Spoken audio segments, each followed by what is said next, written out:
The vultures were already circling by the time Alberta Archer spotted the boy's body crumpled in the ravine, and she would later swear to anyone who asked that she had never in her life ridden so hard toward death itself. It was the spring of 1876, and the wind off the Laramie Range still carried the bite of winter, even as the cottonwoods along the creek bottoms had begun to bud. Alberta had been checking fence line on her father's spread, a task she performed most mornings with a rifle across her saddle and a coil of wire at her hip, when she caught the black shapes wheeling low against the pale sky. She had grown up on that land long enough to know what circling birds meant, and she had turned her mare off the trail and down into the gully without a second thought, because whatever lay dying down there deserved at least the mercy of not dying alone. What she found was a young man, no older than herself by the look of him, face swollen and crusted with dried blood, one arm bent beneath him at an angle that made her stomach turn.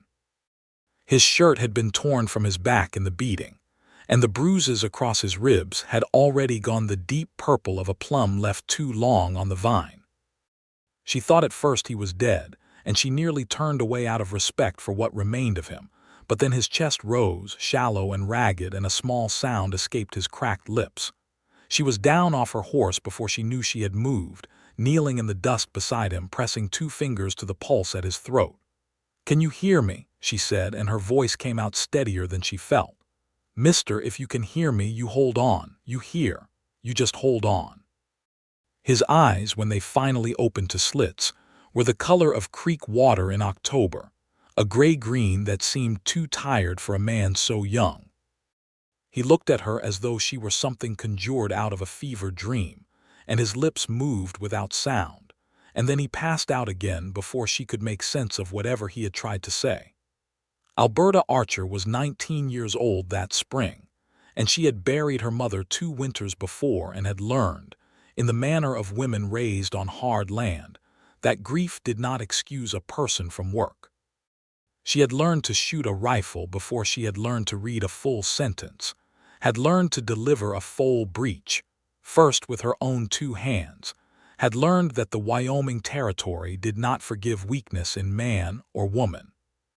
But nothing in her 19 years had prepared her for the sight of a stranger left broken in a ravine like so much discarded cargo, and something in her chest cracked open at the sight of him that she would spend the next 5 years trying to understand.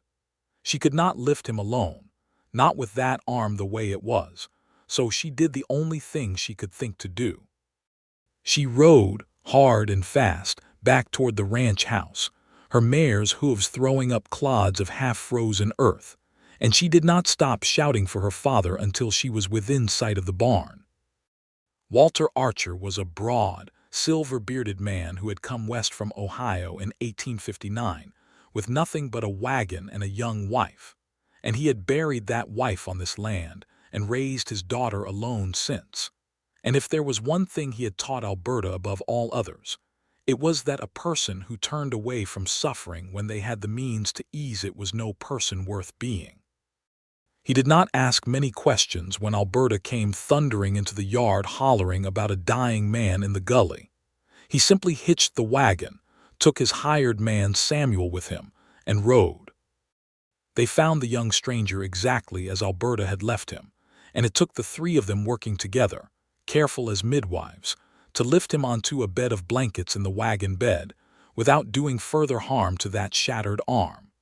He groaned once, a sound of pure animal pain, and then went silent, and Alberta held his head steady against the jolting of the wagon wheels the whole ride back, murmuring to him though she had no notion whether he could hear a word.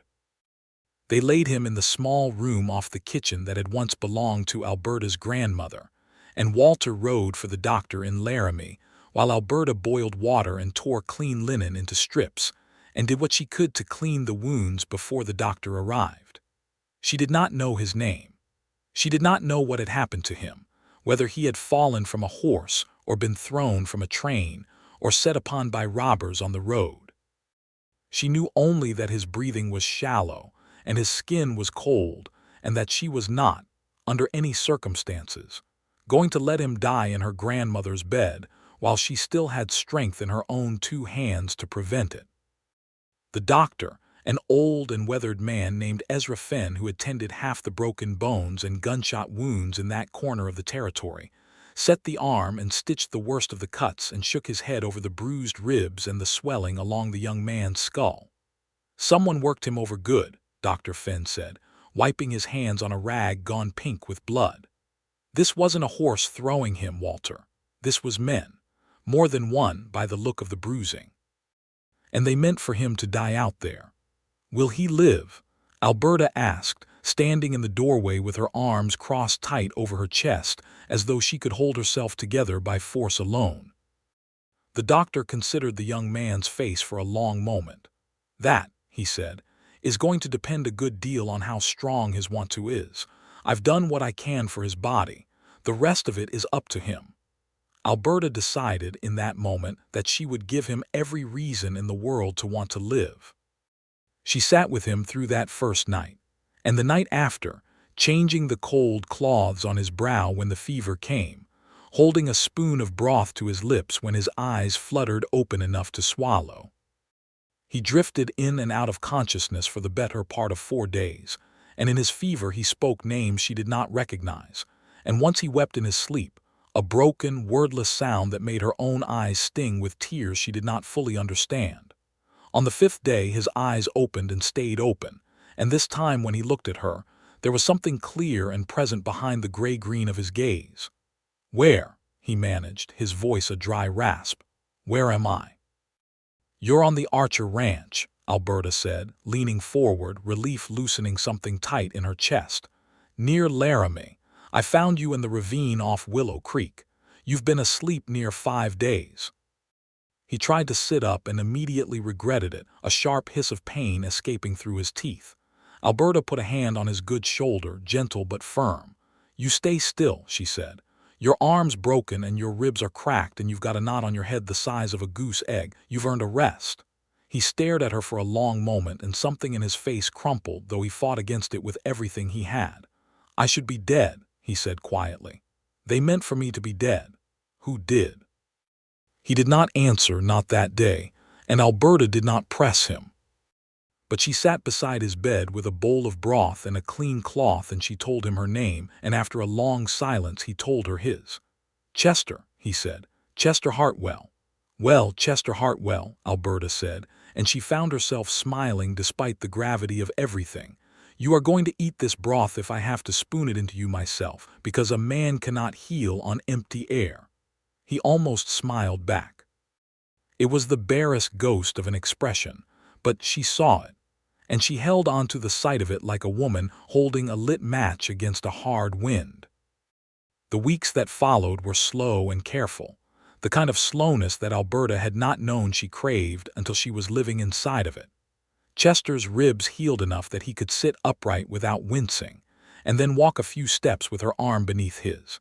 And then, by the time the cottonwoods along Willow Creek had gone full green with early summer, he could walk the length of the porch on his own, though his right arm stayed splinted and useless at his side for many weeks more. He did not speak much of what had happened to him, not at first, and Alberta did not force the subject, though she noticed the way his eyes would go distant and cold whenever a rider approached the ranch unannounced, the way his hand would drift toward his hip as though searching for a gun that was not there, the way he flinched at raised voices even when no anger was meant by them.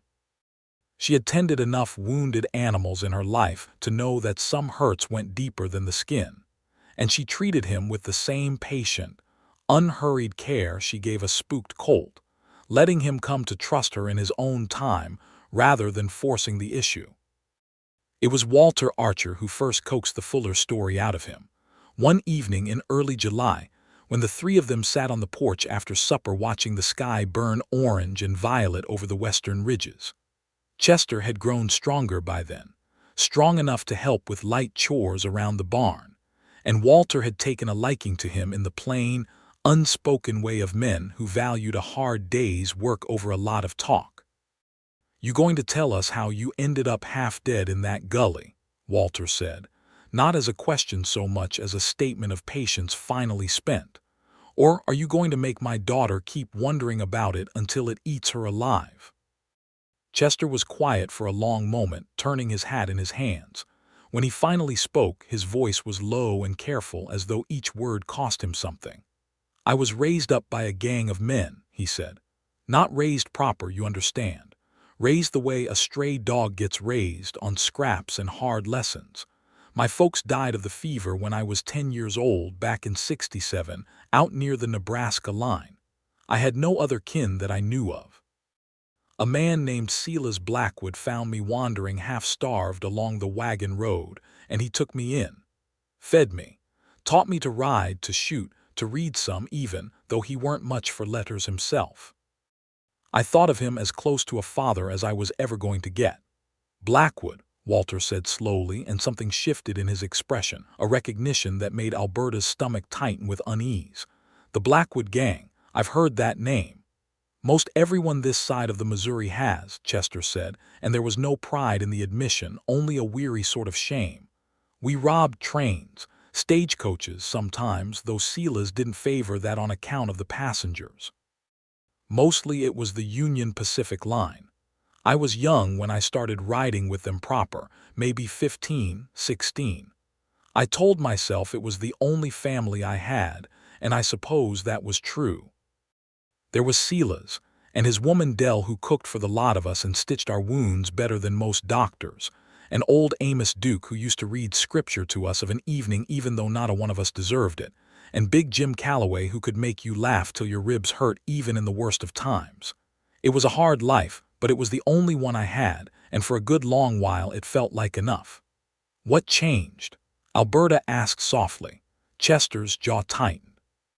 "There was a man rode with us named Otis Pratt. Joined up maybe a year before everything went wrong. I never trusted him, not fully, though I could not have told you why at the time.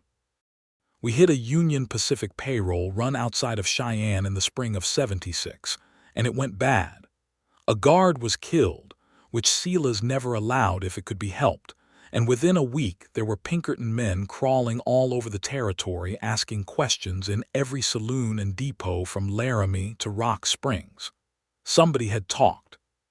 Somebody had told the railroad men our plans before we'd even ridden out, because they were waiting for us at the depot with rifles when we thought we were riding into an empty payroll office. And they thought it was you," Alberta said, understanding dawning cold and heavy in her chest. "Otis Pratt swore up and down it was me," Chester said, his voice gone rough. "Said he'd seen me talking to a stranger in town that he claimed was a railroad detective. It weren't true. I never spoke to any detective. But Silas was half out of his mind with grief over the men we'd lost in that ambush, and Otis was clever with his words, and by the time anyone thought to question his story proper, the men had already decided what they believed. They took me out past Willow Creek at night. Silas didn't do the beating himself, I'll say that for him, though he didn't stop it either. He just stood there while Big Jim and 2 others I'd called brothers for years took turns on me with their fists and a length of chain, and when I couldn't stand any more, they left me in that ravine and rode off, and I never saw one of them again." The porch was silent for a long moment, the only sound the creak of the rocking chair beneath Walter Archer and the distant lonesome call of a nighthawk somewhere out over the dark fields. "I am sorry," Alberta finally said, and the words felt woefully small against the size of what he had told her. "I am so sorry, Chester." "You saved my life," Chester said, looking at her now, and something in his face had opened, some door long bolted shut swinging free on its hinges. "I don't know how to be sorry about anything when I'm sitting here alive because of you." Walter cleared his throat, a gruff sound that did not entirely hide the emotion beneath it. "Well," he said, "you're welcome to stay on here as long as you've got need to. I could use another hand about the place, and you strike me as a man who knows the value of hard work now that you've had reason to think on things." And so Chester Hartwell stayed. He stayed through that summer, his arm mending fully by the time the wheat came in gold and heavy, and he worked harder than any hired man Walter Archer had ever employed, as though he might somehow work off a debt that had nothing to do with wages. He stayed through the following winter, when the snows came deep, and the three of them huddled close around the stove telling stories to pass the long, dark evenings, and Alberta found herself laughing more in those months than she had in the 2 years since her mother's passing. He stayed through the next spring, and the branding season, and the long hot summer after that, until the seasons themselves seemed to lose their edges and blur into something that felt, at last, like a life. And somewhere in all that staying, Alberta Archer fell in love with him, though she could not have named the exact day it happened. Perhaps it was the evening she found him teaching himself to write his own name properly in a scrap of ledger paper, his tongue caught between his teeth in concentration, and felt her heart swell with a tenderness that frightened her with its intensity. Perhaps it was the morning he rode out before dawn, without being asked to help a neighboring widow whose barn roof had collapsed under snow, and came home smelling of sweat and sawdust, and said nothing of it until the widow herself came by to thank Walter for lending such a fine hand. Perhaps it was simply the accumulation of 1,000 small mornings and evenings, the sight of him leaning against the corral fence with his hat tipped back watching the sunset, the sound of his low laugh on the rare occasions Big Jim's old jokes, retold by Chester himself in idle moments, still managed to slip past his guard. Whatever the moment, by the spring of 1881, 5 years after she had found him near dead in a gully, Alberta Archer knew with a certainty that frightened her that she loved Chester Hartwell with the whole of her heart. And she suspected, from the way he looked at her across the supper table, from the careful, aching gentleness with which he sometimes touched her hand when passing a plate, that he loved her in return. Neither of them had said so aloud. Chester carried his past like a stone in his pocket, and Alberta had come to understand, over 5 years of careful watching, that he did not believe himself entitled to happiness, not after the life he had led, not after the family that had cast him aside like refuse. He worked, and he was kind, and he was careful with his heart in a way that broke hers a little every single day. It was on an afternoon in late April of that year, with the foothills still streaked with the last stubborn patches of snow, and the meadowlarks singing from every fence post, that the past came riding back into their lives, bleeding and desperate, and changed the course of everything that came after. Alberta had been out mending fence along the northern boundary of the property, the same stretch of land, though she did not think of it at the time, that ran near the ravine where she had once found Chester broken and dying. She heard the horses before she saw them, 3 riders coming hard and low across the flats, and her first instinct was fear, a sharp animal alertness that made her hand go to the rifle strapped across her saddle. But as the riders drew closer, she saw that one of them rode slumped forward, barely upright, a dark stain spreading across the side of his shirt that could only be blood, and something in her could not simply turn and ride for help while a wounded man clung so precariously to his saddle. "Hold up there," she called, leveling her rifle though she kept it lowered, a warning rather than a threat. "State your business on this land." The lead rider, a broad-shouldered man with a gray-streaked beard and eyes like flint, reined his horse in hard, dust kicking up around the hooves. "We ain't looking for trouble, miss," he said, his voice rough with exhaustion. "My man here took a bullet 2 days back and he's losing more blood than a body's got to lose. We need water, and we need somewhere quiet to see to him, and we'll be gone by morning and no harm done to you or yours." Alberta studied the wounded man, and something about the shape of his face, half hidden beneath a wide-brimmed hat gone dark with sweat, struck her with an odd, unplaceable familiarity. She had never seen him before in her life, and yet there was something in the set of his jaw that reminded her, absurdly, of Chester. "There's a line shack a half-mile east," she said finally, against every instinct of caution her father had ever taught her, because whatever else these men might be, one of them was dying, and she could not turn away from that any more than she had been able to turn away from Chester 5 years before. "It's got a stove and a well nearby. You can see to him there, but I'll be riding with you, and if there's any trickery in this, My father's men will hear the shot before you've had time to reload." The bearded man studied her for a long moment, something unreadable moving behind his flinty eyes, and then he nodded once. "Fair enough," he said. "Much obliged." It was only as they reached the line shack, and Alberta helped the third rider, a burly younger man, ease the wounded man down from his horse, that the bearded leader spoke again, almost to himself, as though the name had been building in his throat the whole ride over. "Blackwood land don't run this far south," he muttered, more to the landscape than to her. "This is Archer property, if I recall right." Alberta's head came up sharply. "How do you know that name?"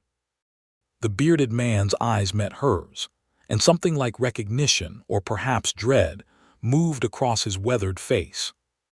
"Archer," he said again, slower this time, and then, almost against his will, "you wouldn't happen to have a hired hand goes by the name of Chester, would you? Chester Hartwell." The world seemed to tilt beneath Alberta's feet. "You're Silas Blackwood," she said, and it was not a question. The man's jaw worked twice before he answered. "I am," he said, and for the first time since she had encountered him on the flats, his voice carried something other than exhaustion or wariness. It carried, unmistakably, shame.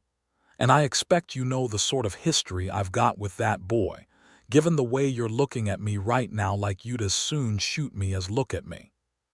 "He is not a boy," Alberta said, her voice shaking now with an anger she had been carrying, unspent, for 5 long years. "He is a man, and he nearly died in a ravine not 2 miles from where we're standing because you and your gang beat him half to death and left him there like garbage. So you will forgive me, Mr. Blackwood, if I do not much care for the sound of your voice." Silas Blackwood flinched as though she had struck him, and behind him, the young burly man, whom Alberta would later learn was named Petey, shifted uncomfortably in his saddle.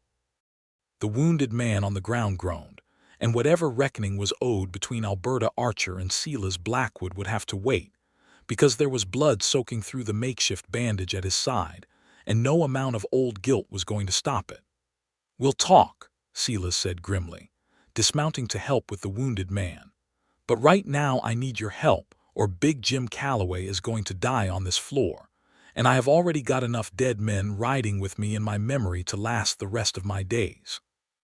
Alberta's breath caught at the name. Big Jim Calloway, one of the men who had beaten Chester with his own fists. And yet here he lay, gray-faced and bleeding, no more dangerous in that moment than any other wounded creature. And whatever else Alberta Archer was, she was not a woman who could stand by and watch a man die on the ground in front of her, regardless of what he had done. "Get him onto the cot," she said, already moving, already reaching for the bandages and the bottle of carbolic she kept stored in the line shack for exactly such emergencies. "And somebody had better ride for Chester, because he deserves to know his kin has come home, whether he wants them to or not." It was Petey who rode for the main house, and it was Chester himself, 20 minutes later, who came through the door of the line shack at a dead run, having heard only that riders had come and that his name had been spoken, with no notion of who awaited him inside. He stopped dead in the doorway, the color draining from his face as though he had seen a ghost, which, in a manner of speaking, he had. "Silas," he said, and the word came out strangled, disbelieving. Silas Blackwood turned from where he knelt beside Big Jim's cot, and for a long, aching moment, the two men simply stared at each other across the small room, 5 years and 100 lifetimes of grief stretched between them. "Chester," Silas said, and his voice broke on the single syllable in a way that Alberta had not expected from a man she had judged, in the space of an hour, to be hard as flint clear through. "God in heaven, boy, we thought you were dead. We thought you died out there in that gully, and we rode away and never once looked back, and I have hated myself every day since for not having the stomach to go back and bury you proper." Chester's hands were shaking, and Alberta saw him grip the doorframe as though to hold himself upright. "You left me there," he said, and his voice cracked with an old, raw pain that 5 years of healing had never fully closed. "You believed Otis Pratt over me. You let them beat me half to death and you rode away. I know it, Silas said, and there were tears cutting tracks through the dust and grime on his weathered face now, tears that Alberta suspected this hard man had not shed in a very long time. I know it, and there ain't an excuse in this world big enough to cover what we did to you. But I need you to know, Chester, that it has eaten at me every single day since. And it is a bitter piece of justice, boy, that Otis Pratt is the very reason we're bleeding out on this floor tonight. Because that lying son of a snake sold us out to a bounty man not 2 weeks past, same as he sold you out 5 years before. Except this time he did it for cash money, and he's out there right now collecting on the promise of every one of our scalps, including, I would wager, yours if he ever learns you're still breathing. The room seemed to hold its breath. On the cot, Big Jim Calloway stirred, his eyes fluttering open, finding Chester's face across the room. "Chester," he croaked, his voice barely more than a whisper. "Lord above, is that really you, boy?" Chester crossed the room in 3 strides and knelt beside the cot, and Alberta watched something break open in his face, an old anger warring with an older love, and she understood in that moment that the family Chester had lost was not a simple thing to hate, no matter how deeply they had wronged him. "You near killed me," Chester said, his voice thick. "I know it," Big Jim rasped, "and I have carried that shame every single night since, same as Silas has. We were fools, Chester. We were grieving fools who wanted somebody to blame, and Otis Pratt gave us a name, and we took it because it was easier than looking at our own selves. I am sorry, boy. If these are my last words on this earth, I want you to have them. I am sorry." Chester's jaw worked, and Alberta, watching from across the small room, saw the exact moment the anger in him began, painfully, to give way to something else. Something that looked almost like grief for time lost rather than fury for harm done. "You're not dying tonight," Chester said finally, gruffly, and there was the faintest thread of the old affection in his voice now, buried but not destroyed. "Alberta patched me up worse than this, and I lived to grow old and ugly. You'll live too, you old fool, if you'll hold still and let her tend that wound properly."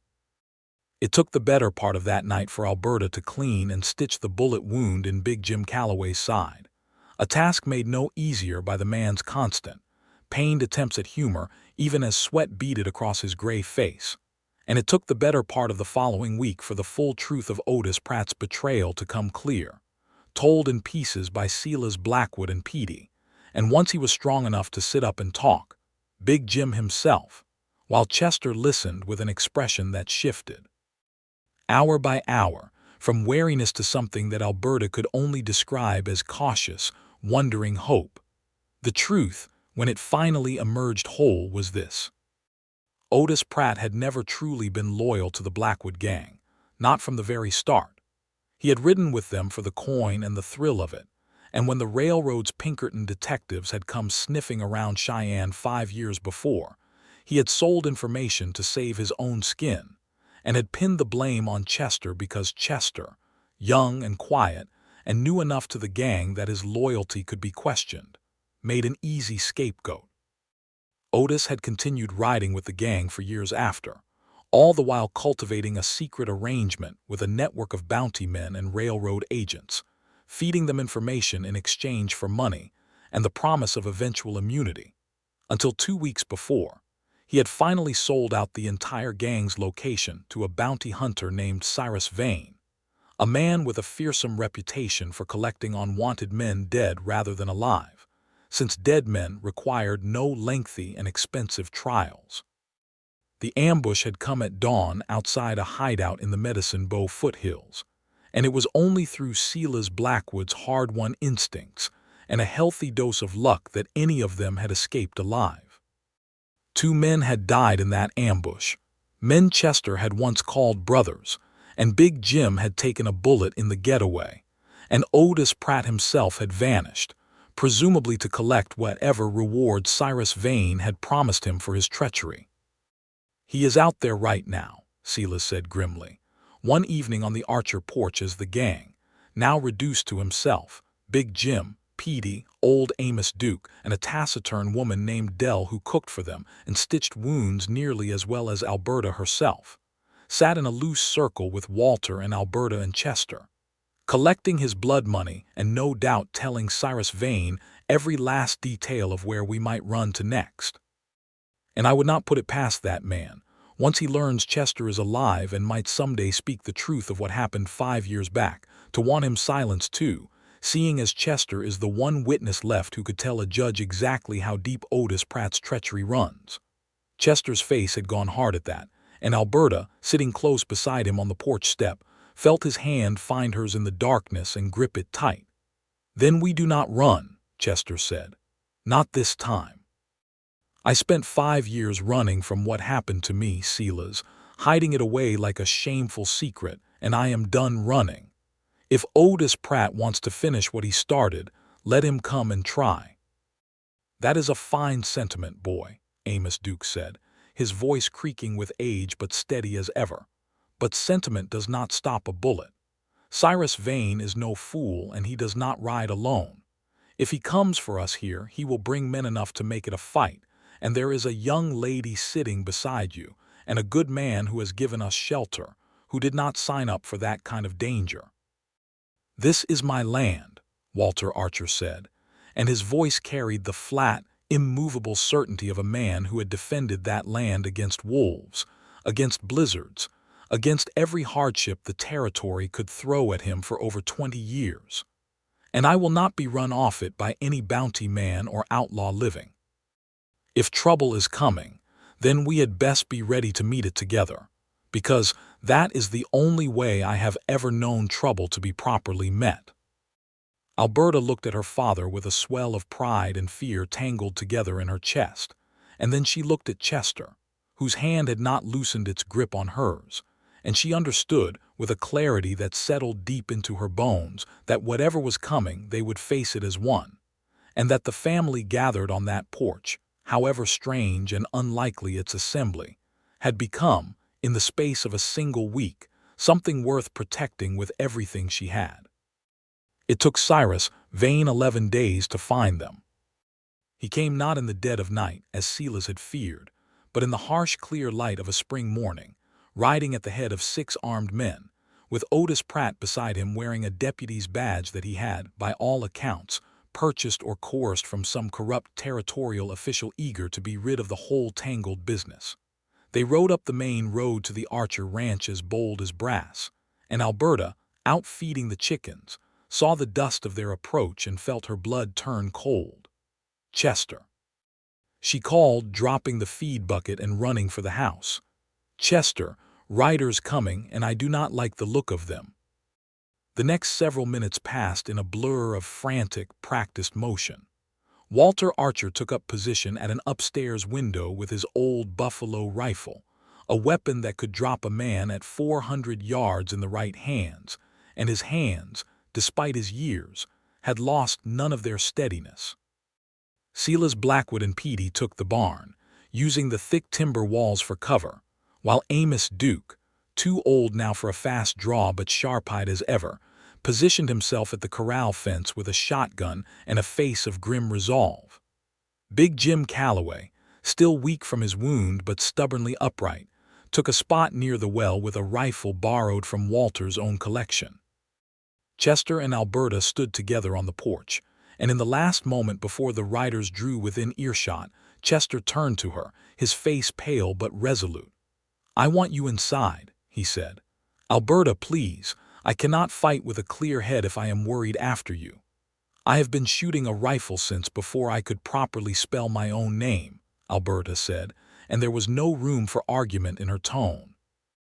"I am not hiding in a root cellar while the people I love stand out here and bleed for me, Chester Hartwell. We face this together, or we do not face it at all." He looked at her for a long moment, something fierce and aching moving behind his eyes, and then he nodded once, because he had learned over 5 years that arguing with Alberta Archer once her mind was set was an exercise in pure futility. The riders reined up in the yard, dust settling slowly in the morning air, and Cyrus Vane sat his horse with the easy, predatory confidence of a man who had never once in his life doubted the outcome of a confrontation. He was a lean man with a face like weathered saddle leather and cold, pale eyes that swept the yard, taking in the positions of Silas at the barn, Amos at the corral, Walter's rifle barrel glinting from the upstairs window, with the calculating patience of a man who had faced down worse odds and lived to spend the bounty money. "Well now," Cyrus Vane said, his voice carrying easily across the yard. "Looks like the Blackwood gang has found itself some new friends. Wasn't expecting quite this warm a welcome." Otis Pratt sat his horse beside Vane, and Alberta felt Chester go rigid beside her at the sight of him, that badge glinting on his chest like an obscenity. "Chester Hartwell," Otis called out, and there was a nervous, brittle bravado in his voice that told Alberta the man was not nearly so confident as he wished to appear. "Didn't figure to see you again this side of the grave." "You made sure of that once already," Chester called back, his voice steady despite the fury Alberta could feel radiating off him like heat from a stove. "Or did you forget the part where you lied to men who trusted you and got me beaten half to death for a crime you committed yourself?" "I don't recall it that way," Otis said, though the falter in his voice suggested otherwise. "Enough," Cyrus Vane said, cutting through the exchange with the impatience of a man who cared nothing for old grievances beyond their usefulness to his purpose. "I am here on legal business, deputized by the Territorial Marshal's office to bring in Silas Blackwood and his associates on charges of robbery and murder connected to the deaths of 2 railroad guards.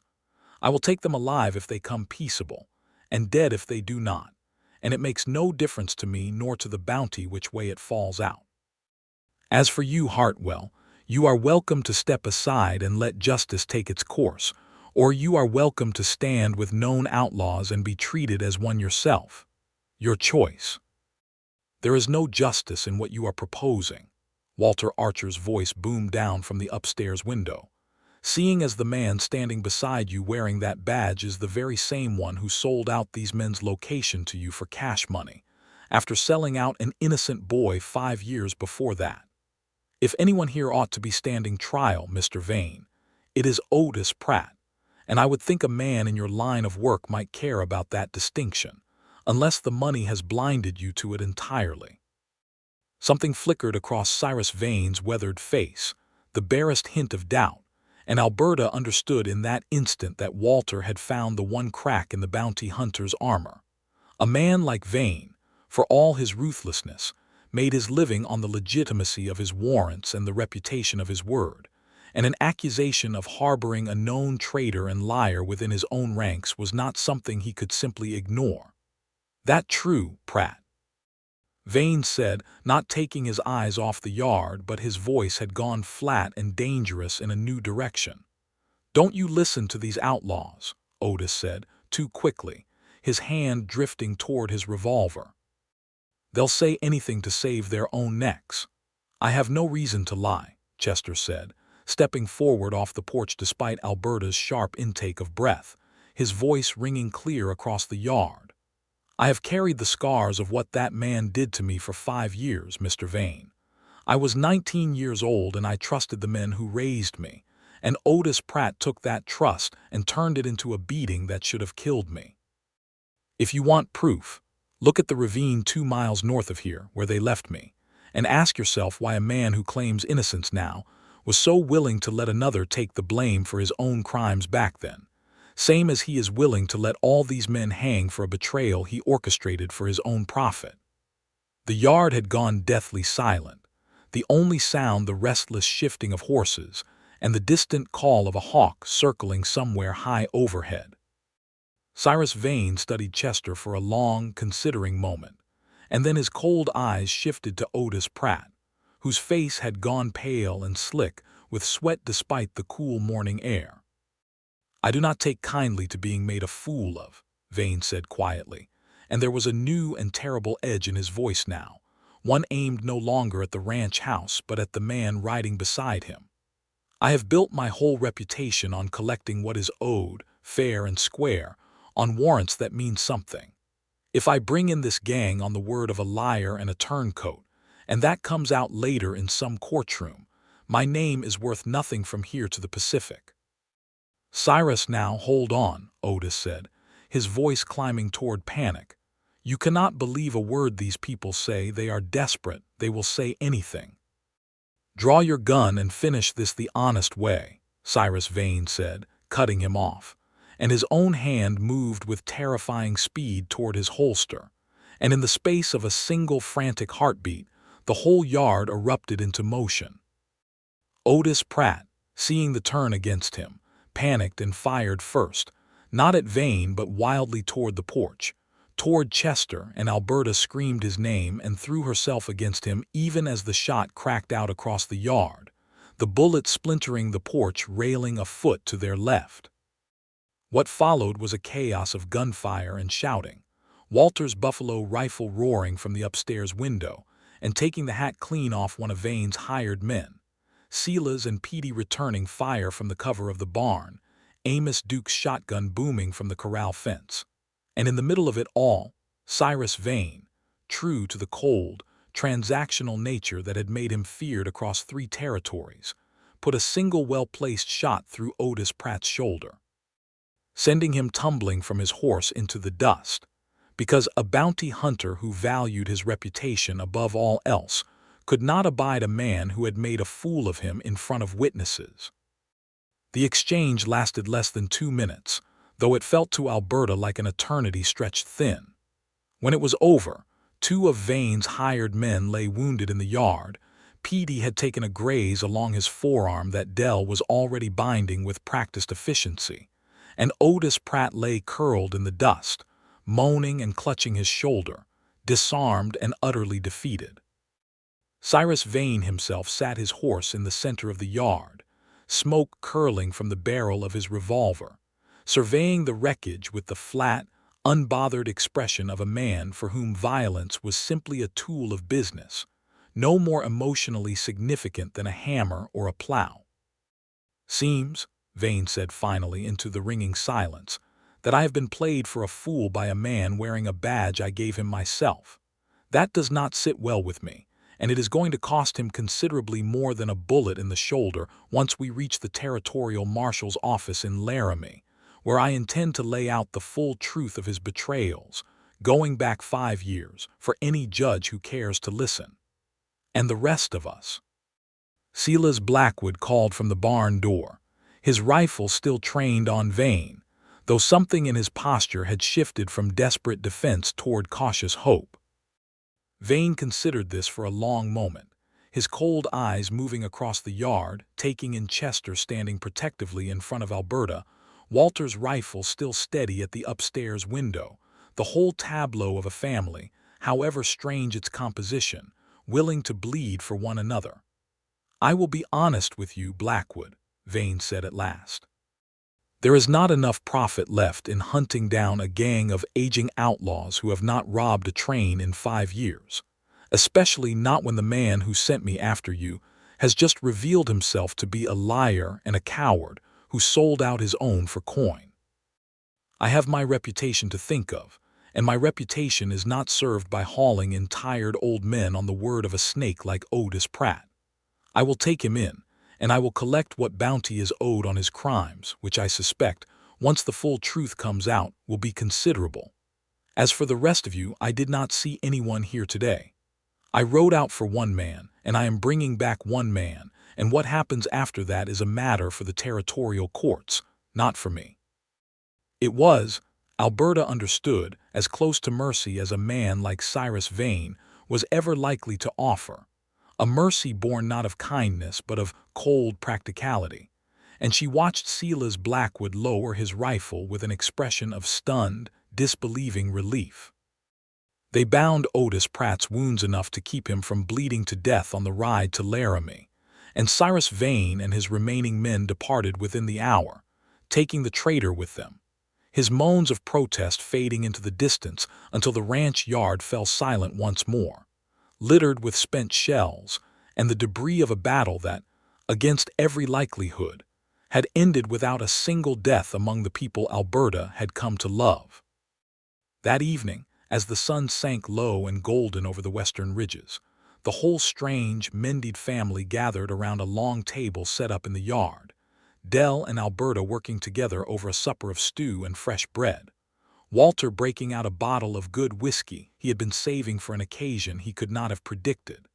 And for the first time in 5 years, Chester Hartwell sat surrounded by the people who had once left him for dead, and felt no fear in it at all, only a slow, unfurling warmth that he had thought, for a very long time, he would never be permitted to feel again. "I owe you an apology that words cannot properly cover," Silas said to him quietly, once the meal had wound down, and the others had drifted into their own conversations around the fire that Petey had built against the evening chill. "But I want you to know, Chester, that not a day passed in these 5 years that I did not carry the weight of what we did to you. When Petey came riding in that day and said your name, I thought my own heart might stop from the shock of it, and then from the shame." "I know it," Chester said, and his voice was steady now, healed in a way it had not been even an hour before the shootout, as though facing down the source of his old fear had burned some of the poison out of the wound at last. "I spent a long time hating you, Silas, hating all of you. But I have had 5 years to think on it, sitting on this porch, watching Alberta's father run a ranch with nothing but hard work and honesty, and I have come to understand something I could not see when I was 19 and full of nothing but anger." "What is that?" Silas asked. "That grief makes fools of good men," Chester said, "and that you were grieving something terrible when Otis fed you that lie, and you made a choice you have regretted every day since, and that regret is worth something, Silas. It does not undo what happened, but it is not nothing either. I do not know if I can call you father again, not the way I did when I was a boy who did not know any better, but I think I could call you family if you would have me." Silas Blackwood, a man who had ridden through gunfights and robberies and the deaths of friends without so much as a tremor in his hand, found his eyes filling with tears at those words, and he reached out and gripped Chester's shoulder with a hand that shook. "I would be honored," he said, his voice thick, "more honored than I have any right to be." Later that night, once the fire had burned down to embers and the others had retired to whatever makeshift beds Walter's generosity had provided, Chester found Alberta standing alone at the edge of the yard, looking up at a sky flung wide with stars, the kind of clear high-planed sky that made a person feel simultaneously very small and very much a part of something vast and eternal. "You saved my life twice now," Chester said, coming to stand beside her. "Once in that ravine 5 years ago, and once today, when you threw yourself in front of a bullet that had my name on it." "I would do it 1,000 times over," Alberta said, turning to look at him, and in the starlight her eyes shone with an emotion she had kept carefully guarded for 5 long years, out of respect for his healing, out of fear of pushing him toward something he was not ready to hold. "Chester, I have loved you since before I fully understood what loving a person meant. I loved you when you were too broken to lift a spoon to your own mouth, and I loved you through every season since, and I do not care who knows it anymore, because I nearly lost you today, and I am done pretending that my heart belongs to anyone but you." Chester stood very still for a long moment, and then, slowly, as though afraid the moment might shatter if he moved too quickly, he reached up and cupped her face in his rough, work-worn hands. "Alberta Archer," he said, his voice trembling with an emotion 5 years in the making, "I have loved you since the 5th day I opened my eyes and saw you sitting beside my bed with a spoon of broth and more patience than any person had a right to have for a stranger. I did not think I deserved to say it, not carrying the shame I carried, not with the past I had. But I do not want to carry that shame anymore. I want to build something new with you if you will have me." "I will have you," Alberta said, laughing through sudden tears. "I have wanted nothing else for 5 years, Chester Hartwell, you impossible, stubborn man." He kissed her then, beneath that wide Wyoming sky, gently at first and then with all the pent-up longing of 5 patient years. And somewhere behind them, though neither of them noticed in the moment, old Amos Duke, who had not yet gone to sleep, smiled to himself, and murmured a quiet word of thanks toward the heavens for a mercy he had not expected to witness in this hard life. The wedding took place 6 weeks later, on a warm June afternoon, in the yard of the Archer Ranch, beneath an arch of wildflowers that Dell and Alberta had woven together over the course of a happy, laughing morning. Walter Archer walked his daughter across the yard with tears standing openly in his eyes, and the whole strange, Mendied family stood in witness. Silas Blackwood, cleaned up and wearing a borrowed suit that fit him poorly but which he wore with more pride than Alberta had ever seen on him. Big Jim Calloway, fully recovered from his wound, grinning so wide it seemed his face might crack. Old Amos Duke, who performed the ceremony himself, having once, long before his outlaw days, studied for the ministry before life had taken him down a different road. Petey, scrubbed and nervous in his role as best man, and Dell, weeping happily into a handkerchief throughout the entire proceeding. The territorial marshal in Laramie, upon hearing the full and thoroughly documented truth of Otis Pratt's betrayals, going back 5 full years, had seen fit to grant the remaining members of the Blackwood gang a form of clemency in exchange for their testimony against Pratt, on the understanding that they would abandon their outlaw ways entirely and settle into honest work, a condition that Silas and the others accepted with an eagerness that surprised even themselves. Otis Pratt, for his part, was convicted on charges of robbery, betrayal, and accessory to the deaths of the railroad guards, and sentenced to a long term in the territorial prison, where Cyrus Vane's testimony regarding his treachery ensured that no leniency was extended. Silas Blackwood took up residence on a modest parcel of land adjoining the Archer Ranch, which Walter, in a gesture of generosity that moved Chester to tears, offered to sell him at a fair price with an extended payment plan. And within the year, Silas had turned his hand to raising cattle with the same steady competence he had once applied to robbery, finding in honest ranch work a peace he had not known he was capable of feeling. Big Jim Calloway took work as a ranch hand for Walter, his booming laugh becoming as much a fixture of the Archer property as the creak of the windmill. Amos Duke, in his final years, became something of an unofficial preacher for the small community that grew up around Laramie, marrying and burying and christening with the same gentle wisdom he had once offered gang members around a campfire.